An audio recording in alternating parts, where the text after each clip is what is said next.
Welcome to Dorking Out. My name is Sonia Mansfield, and I'm talking to Margo on my ham radio. Joining me is my podcasting sister from another mister and the co-host of Dorking Out, Margo D. Hello, friend. I'm still here, Chief. I love this movie. You do so much. We are dorking out about Frequency, which came out in 2000. It has a screenplay by, this was very interesting to me. So the screenplay is by someone named Toby Emmerich. Or Emmerich. Emmerich, sorry. And he was like a music executive. He was like someone who worked for the studio, like getting music rights, I think, for movies. And then he wrote this movie. It's his only movie he's written. And then he started working as an executive producer for movies, like things like Rush Hour 2 and stuff like that. And now he's the current chairman of Warner Brothers Pictures. Holy crap. Isn't that crazy? And his brother stars in this movie. Yeah. It's so, I was like, what an interesting career. And it's directed by Gregory Hoblit, who also did Primal Fear, a movie I really, really like. Is that the one with Richard Gere? Yeah, and Edward Norton. It was like Edward Norton's first big movie. We're supposed to talk about that, right? Yeah, he fucking blew me away in that movie, but I'll save it for that episode. We will talk about it someday. And this one stars Dennis Quaid and Jim Caviezel. I believe I pronounced it right because I spelled it out phonetically. And Andre Braugher, who I love. I'm always happy to see him. He's always good. Always good.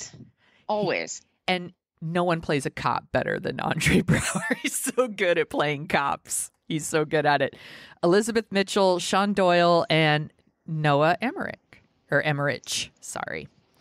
And then in a smaller part, you were very excited about this, Michael Sarah. Thank you. But his hair is dyed red. Yeah. And the same thing with Noah Emmerich. Yeah, he's got red hair too. Yeah. So it's, flirty. Let's talk about this. Why did you want to talk about Frequency?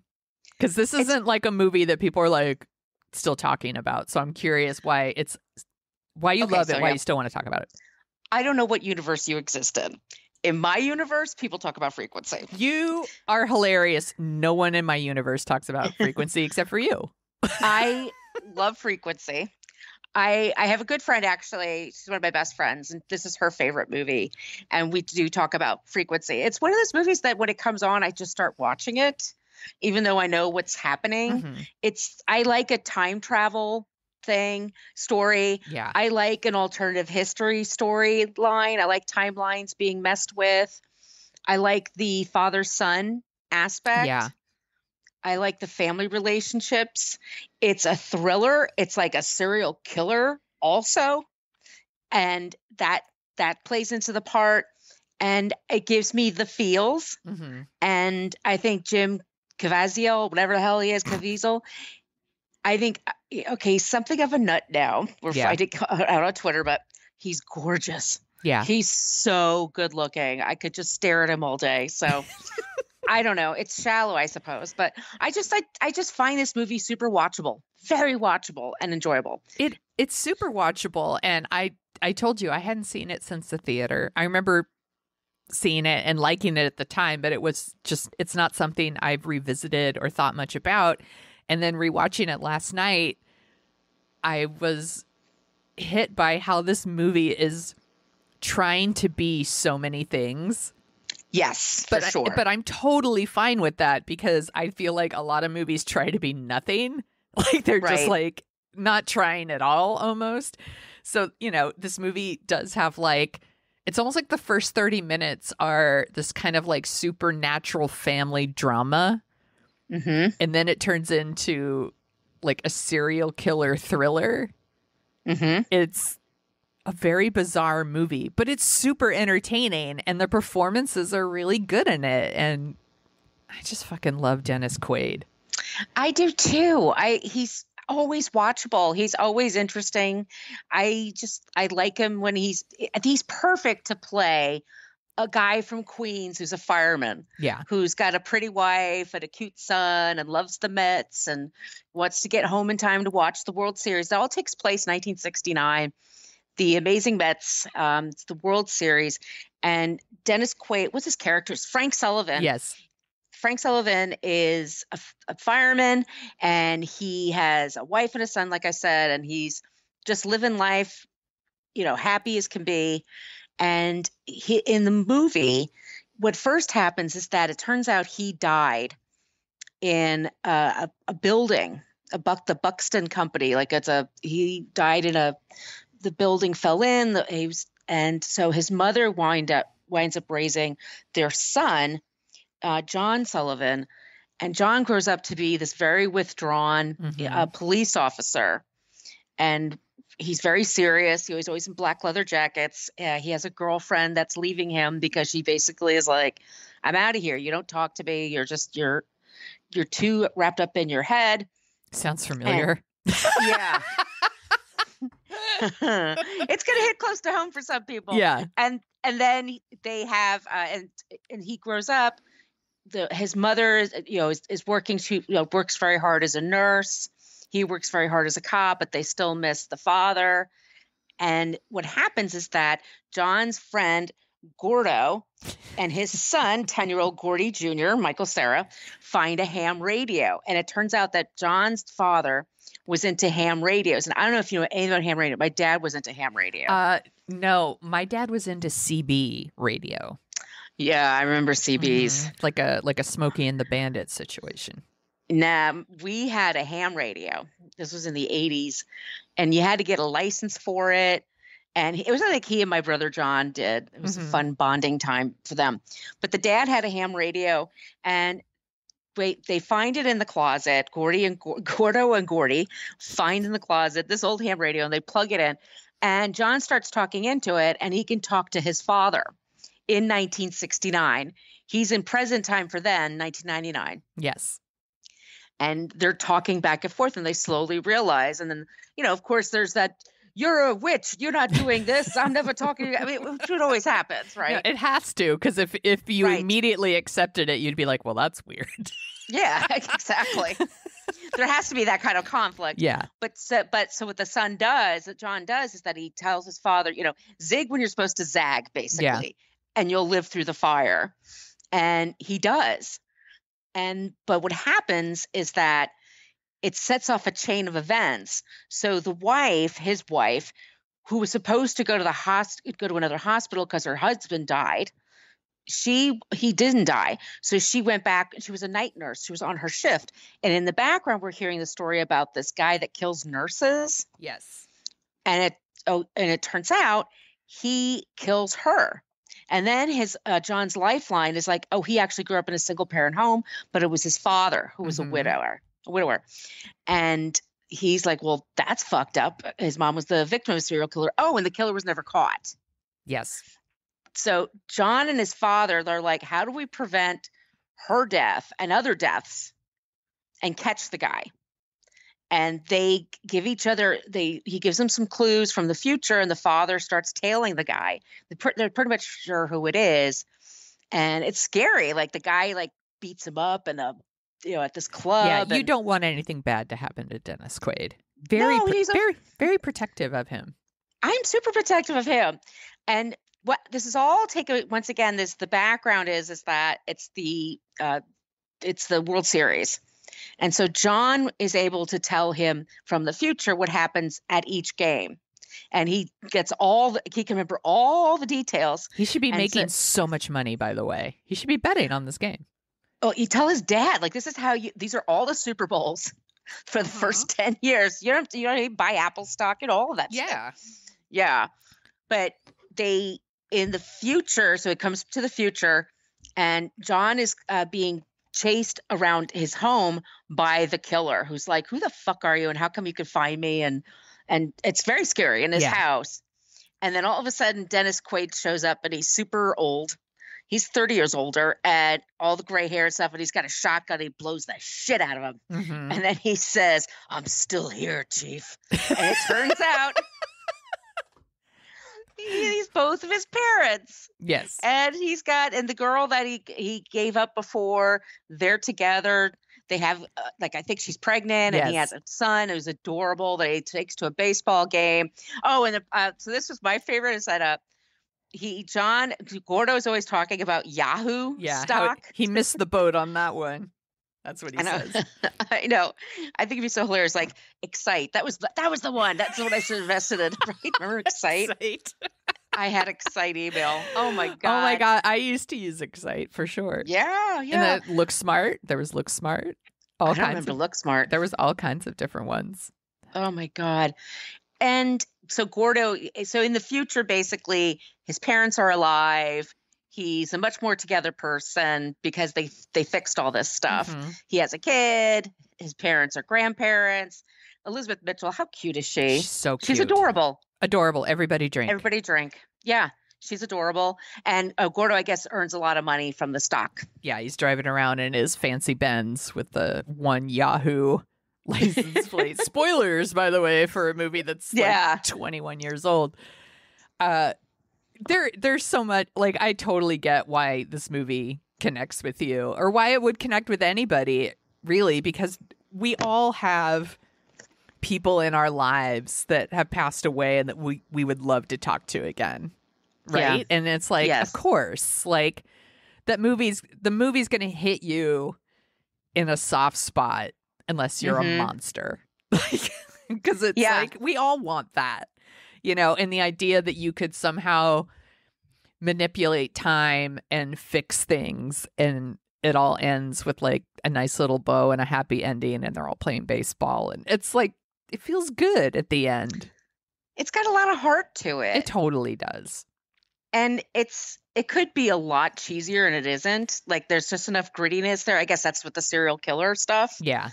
You know, that does kind of keep it, I guess, sort of grounded, but I just found it really neat. I like supernatural stories. Yeah. But I think you're right. I mean, for me, because I did lose my parents, so it is something for me. Like, oh god, I'd love to be able to talk to my dad on a ham radio and just shoot the shit. Yeah. And there's stuff in the movie where it's like, well, they're able to talk because of sunspots or because of aurora borealis, or, you know, like all these things, and it's like, that stuff doesn't matter. And like, when it comes to like time travel movies, I don't know if you're really supposed to think about them that hard, because then they start to kind of unravel. Like, just enjoy the ride. Like, right. Most movies are not as tight as Back to the Future when it comes to time travel. Like, if you think too hard, you're going to hurt yourself. You have to like let it go and just enjoy the ride. And there, you know, because there is like stuff in the movie where you're like, it's the idea that both the timelines are like happening at the same time, and like Dennis Quaid does something in 1969 and it like immediately is showing up in 1999. It's all like super weird, but it's fun because it's interesting. It's like, you know, if you're going to accept time travel, you got to let some shit slide. That's what I'm saying.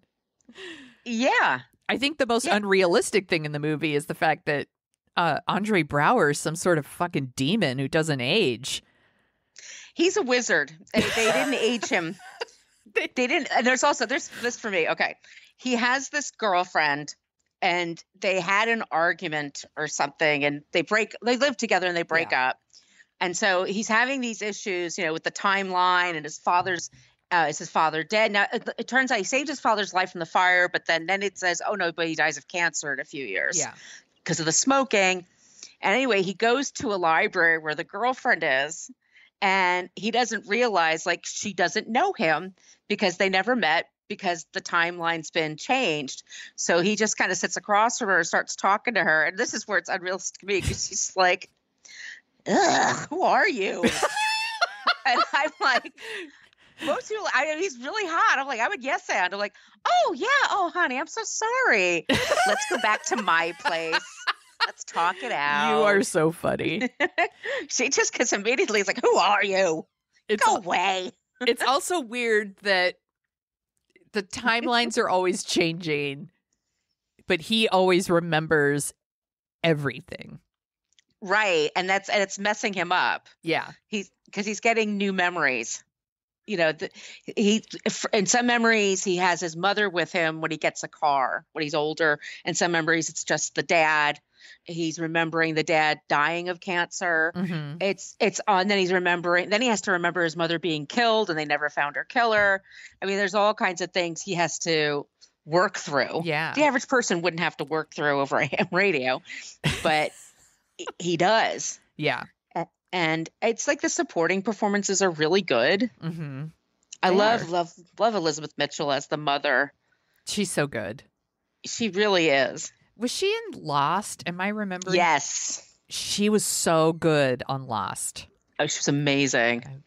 I love that show. I know people love to shit on it and like don't like I loved it. But once again, there's another show that at least it was trying. It was going for something. Yeah. Did they all land? No. No. Where it happened with the polar bear. I don't care. Why are there statues with 6 toes? What's a smoke monster? I don't know. At least it was interesting. It was interesting. I think it was more character pieces for me. And the performances were really, really good. And she was really great in that. I really, really liked her. And like you said, she's adorable. Everybody drink. Yep. I love how much you love Jim Caviezel in this movie. I do. I have such a crush on him. It's like the pleasure center of my brain. Like, yes, please. What are those, please? It totally tickles me that's because I'm like, oh, there's the guy who played Jesus. Like, see, and I never saw that. So. I didn't see the movie either because it doesn't look like. I don't think they made that movie for me. I'm going to go out on a limb and say I don't think that one's for me. He had a TV show. I think it was called Person of Interest. Oh yeah, it was like it's one of those cop shows. Like I watched for like a year, and then I'm like, all right, that was a thing. Do you? Yeah, I didn't watch that one, but it is definitely one of those like CBS cop dramas. Yeah, that everyone's brooding and intense. Mm-hmm. He does that well. I don't know if I true. could picture him in a comedy.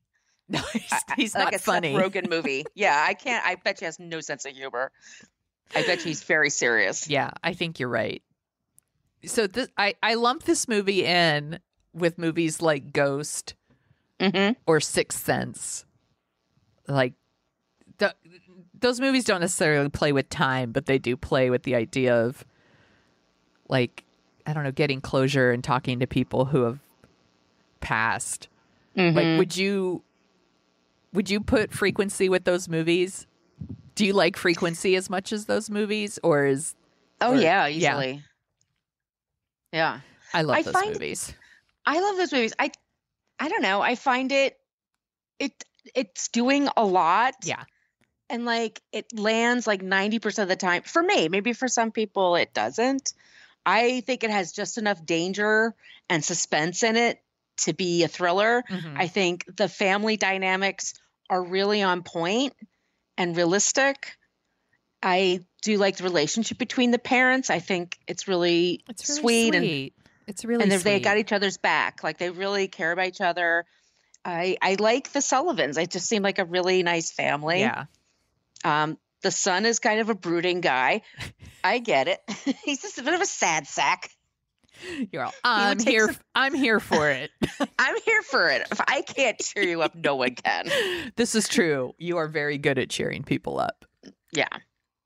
It's one of my superpowers. It is one of your superpowers. I also love the, I think the fight at the end is really exciting. I love it. Because the killer is fighting Dennis Quaid in the past. He's also fighting Jim, what's his face? He's fighting Jesus in 1999, which at that time was the present. But our past, but present at the time.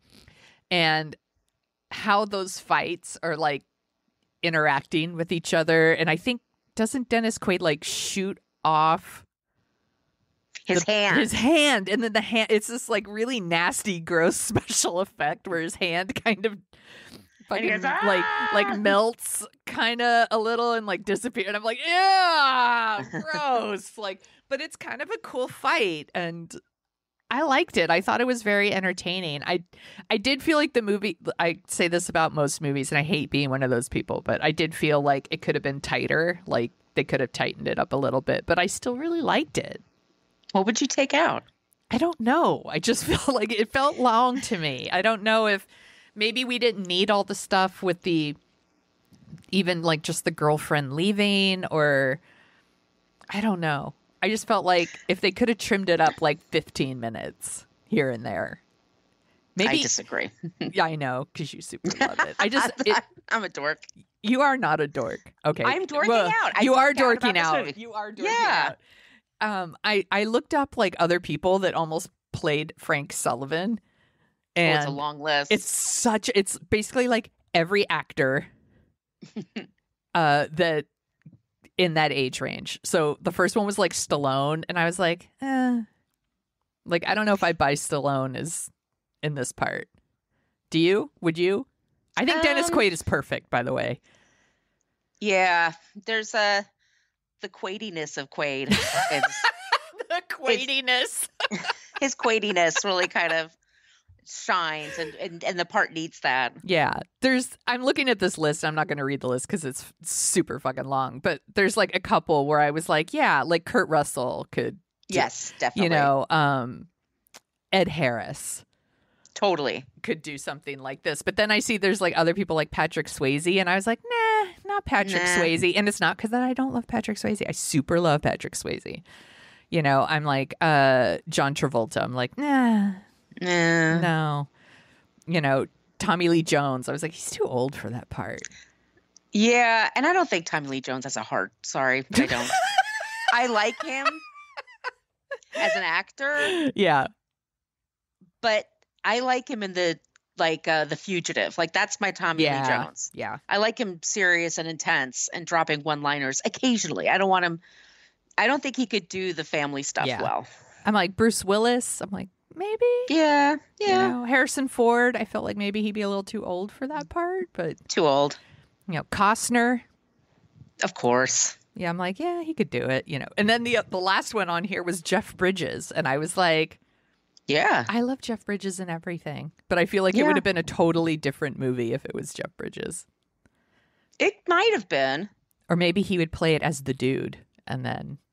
With the bathrobe and everything? Yeah, and it's a comedy. And he pisses on the rug? He Why pisses not? on the ham radio. And that's how the... Short circuit. God damn it. Now I can't talk to my son. He's just sitting there drinking White Russians. Talking on his ham radio. No, man, no. Did you watch the show? No, I did not watch the show. I didn't even know there was a show until I started reading about the movie, and I was like, holy shit. Yeah, I don't, there's too much TV out there. That's the problem. There's too much. And I kind of just like it as it is. I like this little gem of a movie that I got into. I didn't even see the movie theater. I think I rented it, and I was just I didn't know anything about it. Mm-hmm. They just looked cute on the cover, so I grabbed it, and I was just completely taken by surprise, and I just super loved it right away. So you didn't even see it in the theater? No. I know I saw it in the theater. I probably with your mom. I did see it with my mom, even though I'm once again not a teenager when this movie came out. But my mom and I used to go to the movies every Sunday. And I saw Frequency for sure with my mom. I bet you she liked it. She loved it. And I liked it too, by the way. I don't mean to sound like I'm shitting on the movie. I'm not at all. Like I think you need to see it 3 or 4 more times. You're so funny. And then you're going to be like me. No, because I saw it in the theater. I liked it. But like, again, it's not something I went back to over and over. But I know that you love it. So I watched it this time, and I'm kind of watching it through your eyes. And I'm like, I get it. And on that level, like, it works for me where I'm like, I see why Margo loves this movie so much. And it makes me like love it more. Makes me like it more because I can see like what you connect with. And definitely, by the way, there's things I connect with too. Like, we all have those people that we wish we could talk to again. And that movie, this movie handles those scenes, and it's really touching. Yeah. We all want that.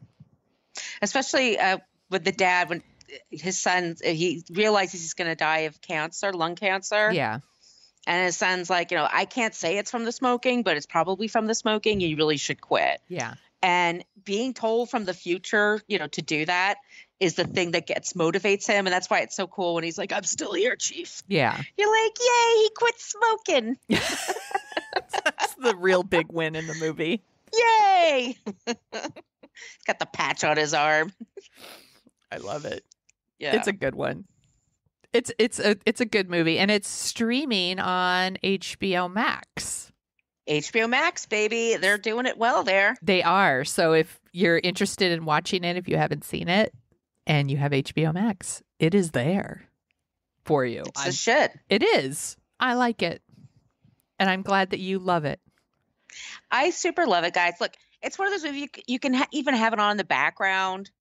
You could folding laundry, doing chores, stuff like that. It's perfect for that. I feel like this is one of those movies that like TNT would have on a lot. Yeah, I think that's probably what it was. I used to watch a lot of TNT. Yeah, like I used to put on TNT. By the way, I used to watch TNT all the time because it was like movie, Law and Order. Yeah, so it was like movie, Law and Order, movie. Yeah, I would just leave it on all day. It was that repetition. And I think that's what it was too. I've just seen it so many times because I would catch it in the middle or whatever. I just like Dennis Quaid. I find him just a really great film star. I mean, he's not, I don't know. He's always believable for me. Yeah. He's always believable. I love Dennis Quaid maybe the same way I love Kevin Costner. There's something about him that just fucking works for me. Like, and Dennis Quaid has a smile that impish. It's like a little bit mischievous. a mischievous smile. And younger Dennis Quaid, like Big Easy Dennis Quaid, fuck me. So hot. Oh, please. Yeah. So hot back in the day. Like, I mean, he's still a very handsome man, but like I've mentioned kept it up. Yeah. He's just such a movie star to me. Yeah. And I don't know if he gets the props that he should get for what he brings because he is one of those people that when he shows up in a movie, you're like, at least I get to see Dennis Quaid, like, because he's rad. And Kurt Russell. Yeah, like a Kurt Russell. Exactly, Brower. That's a good one too. Yeah, or Andre Brower. Like they're always gonna be good in what they're doing. They're gonna do something interesting. It's gonna be believable. It's gonna be good. Yeah, it comes from a real place. Mm-hmm. I love Dennis Quaid. I'm actually kind of surprised I haven't seen this movie more often just because I super love Dennis Quaid. I bet you're going to watch it again. I bet you're going to watch it again. I probably will. I'm going to actually look up some other Dennis Quaid movies. What's your favorite Dennis Quaid movie? Besides this one. The first one he did, Breaking Away. Oh, you love Breaking Away too. I haven't seen that one in a million years. It is my favorite sports movie, and that's a very big category for me. There's some really good films, but that's my favorite. Breaking Away. Is it Inner Vision? The one with Inner Space? Inner Space. Inner Space is so great. What was the remake that he did with Meg Ryan? DOA. DOA. He's good in that. We were going to watch that one. And it's not available It's not anywhere. available streaming anywhere. I was so bummed. Yeah. Oh my gosh, Dennis Quaid was in the remake of Footloose. What? He played... Was he the preacher? Yes! I'm like, now I kind of want to watch the remake of Footloose. I'm like, I think I might need to write that down. I'm like, I think I might watch that. I'm looking just on his IMDb right now. He did Far From Heaven. He was so good in that. Yeah. Everyone's All American. Everybody's All American. That was good. He was in the Parent Trap remake. He was good in that. He was good in that too. Do you remember Dragonheart? No. It's like a medieval movie, and like Sean Connery's the voice of a dragon. I recently watched Something to Talk About, and that has Dennis Quaid too. And there you go. Yeah, he's such a dick in it, but he's so handsome. Yeah. Postcards from the Edge. He's great in Postcards from I the Edge. love that movie. I'm like, that Great Balls of Fire. Yeah, we talked about that. We talked about Jerry Lee Lewis for What a Creep. Me and Myra getting married. Me and Myra get married. But yeah, I look at the Inner Space, The Big Easy, The Right Stuff. He's great in all those. Yeah, Jaws 3D. Okay, that's a shitty movie. That's not his fault. It's not his fault. But by the way, if Jaws 3D was on right now, I would totally watch it. It was in 3D. Yeah, because it was shitty and it was on HBO all the time when I was growing up, and I've seen it more times than I would like to admit. Do you have anything else you want to say about Frequency before I go into other movies? It's got a good soundtrack. I think it's just a really great little movie. Yeah. And it's not going to change your world or anything, but for me, it just sort of scratches that itch. I really liked it. I think it's very entertaining and is very interesting. I like a movie. It's ambitious. It's got a lot going on. I like that. It's very, very watchable. It's exciting. Yeah. Yeah, and it's a nice story about parental love and stuff like that. And it hits you in the feels. It gave me the feels. It gave me the fifis. I like it. Thank you. I'm glad you liked it. I did. I know you're worried that I didn't like it. I do like it. Do you want to hear about some other movies that came out in April 2000? Yep. Okay. Hit me. Black and White. What's that? It's a James Toback movie. Oh, no, thank you. Yeah, I don't like him. Yeah, fuck him. Return to Me. I think that's... Is that Minnie Driver? Yeah. I remember liking it. I remember that too. And David Duchovny? David Duchovny. Yeah. And something about the heart? Heart transplant? Does she get his deceased wife's heart? Am I remembering that? You know who loves this movie? Adam Risky. He knows. I should ask him when we have him on. 28 Days. That's the Sandra Bullock rehab movie. Yeah, I'm not a big fan of rehab movies. Yeah, that movie's it's a bummer. It's a bummer. American Psycho. I know people really like that movie. I'm not one of them. Yeah, it's dark. It's not for me. Although, as someone who used to work for a printing company, I do like the scene where he just talks about his business card. Because I'm a nerd. Did you ever see the movie Keeping the Faith? Yes, that's Ben Stiller and Edward Norton and Jenna Elfman. And they were in the Twin Towers. It's a sweet movie. It's fun. I like that one. Love and Basketball. Never saw it. I remember liking that one, but I haven't seen it since the theater. The Virgin Suicides. Oh my God, we get so many requests for that movie, and it's such a fucking bummer. Yeah, it's beautiful to look at, by the way. It is. It's a Sofia Coppola movie. I mean, it looks great, and the performances are great. I just find it just so despairing when you're watching it. It's hard. It's a hard one to watch. Especially during pandemic. I'm like, eh. You can save that one. Maybe that's a 2022 movie. Maybe next year. Maybe next year. Masks for sale in our merch shop. The Expendables, which we did an episode on with Adam, and that was super fun to talk about. Oh, that's right. I did see that. I'm sorry. My brain just went, what? Yeah. I'm like, talk about a movie that's forgettable. Yeah, it's called The Forgettables. The Flintstones, Viva Rock Vegas. I'm sure you saw that. Oh my God, no. No, I didn't see that. And the last one I was going to mention is called Where the Heart Is, which has the most fucking generic title ever. And I had to click on it, and it's like Ashley Judd and Natalie Portman. Oh, I think she's pregnant. Yeah. She's a pregnant teen. Yes. I'm like, no, thanks. Yeah, no. It's another movie that my mom's like, it's so good. But then no one remembers the name of it. All right. So do you want to hear about some of the top songs of April 2000? Yeah, I do. I think this is the pop list. In Sync, Bye Bye Bye. Such a good song. I still love that song. Aaliyah, Try Again. She's so great. R.I.P. She's so great. This is a song you couldn't get away from. Three Doors Down, Kryptonite. No, you couldn't get away from it. It was everywhere. Outcast, Ms. Jackson. I love that song. I love that song. I was just listening to it yesterday. Eminem, The Real Slim Shady. Couldn't get away from that. No. And Baha Men. Who let the dogs out? Who? That fucking song.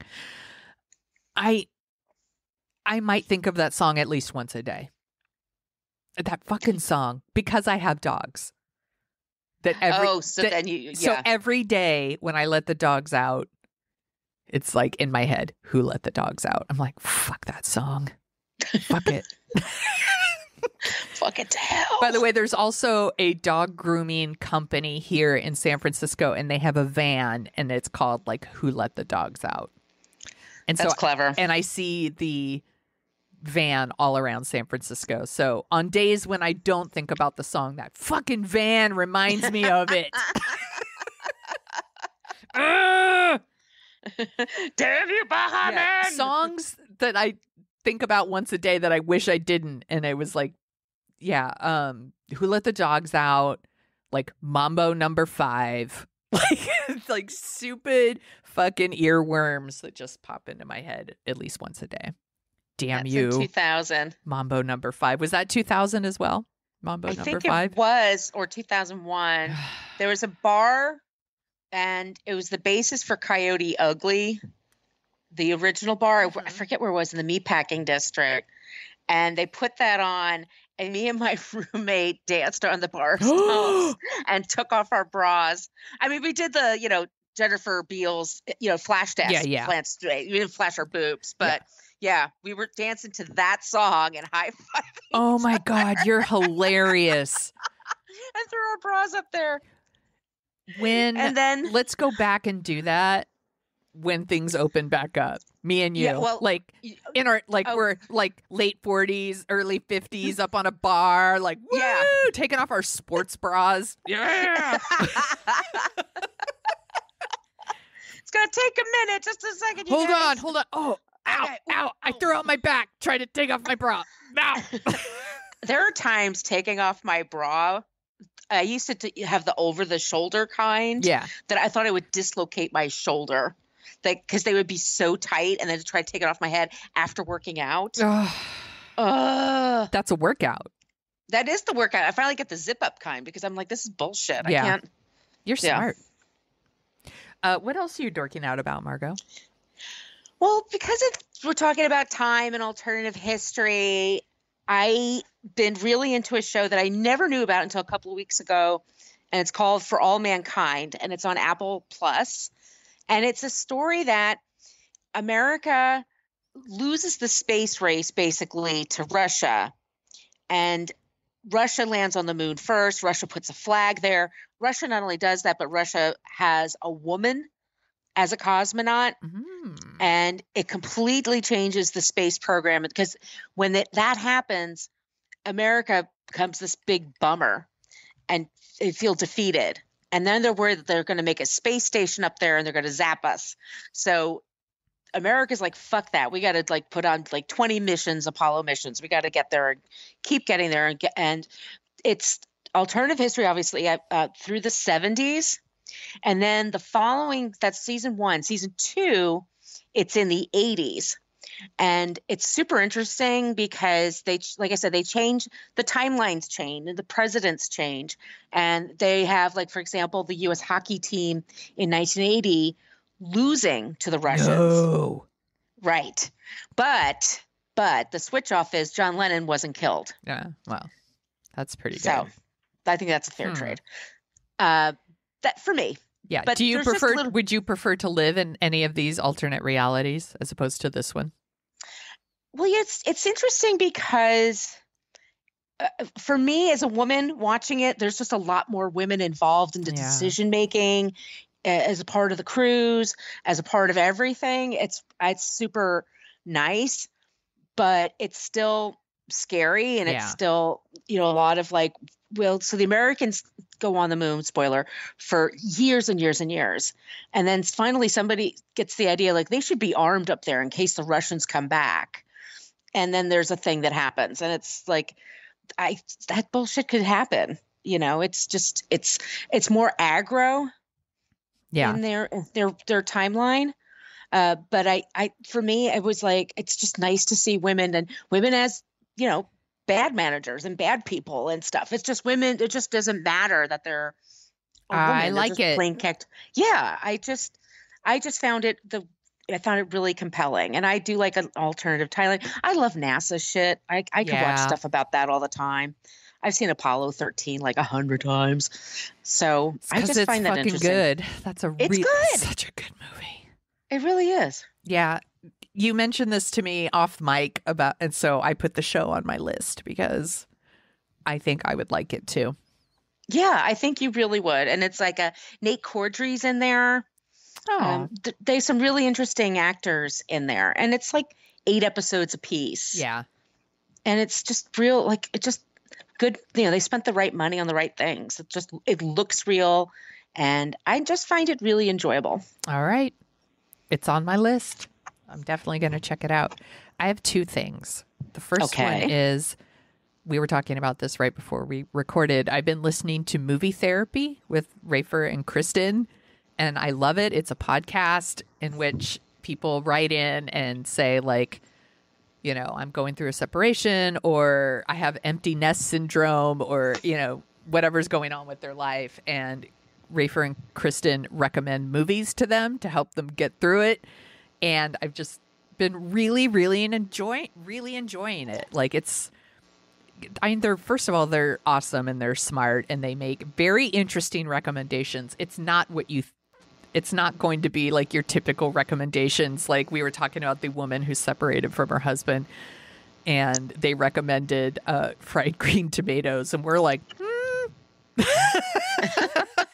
like, yeah, they really don't need no man because they don't want one, but okay. Yeah, you know, interesting choice. But the Kathy Bates storyline makes sense for that recommendation. Mm-hmm. I like that their recommendations are not obvious. You know, they really put thought into it. Yeah, like they had like a 13-year-old girl who wants strong female protagonists, you know, and it wasn't like, well, you should watch Wonder Woman, which obviously you should watch Wonder Woman, but, you know, they recommended Whale Rider because she's young and strong and it's a good movie. Mm-hmm. And I was like, good recommendation. I just really like it because I am someone who uses movies as therapy as well. So to hear them kind of talk about it in that way and then make recommendations, it really clicks for me. And you can find it. It's called Movie Therapy, and it's wherever you listen to your podcasts. They're great. They're awesome. And their episodes are not that long either. They're like super short. So like if you have like washing dishes or something like that, it's perfect for that. Yeah. I do it when I'm trying really hard to actually put my laundry away.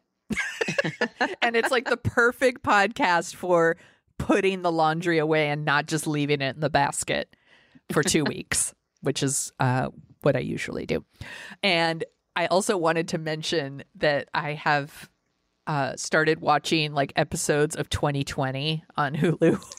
It's the best. And I 2020 used to be on Friday nights on ABC back when I watched like regular TV and cared about what nights things were on. And I'm a dork, obviously, so I was home on Friday nights and I always watched 2020. Is kind of where you got, sometimes it was like a Dateline where you would kind of get like a mix of true crime or maybe something more serious.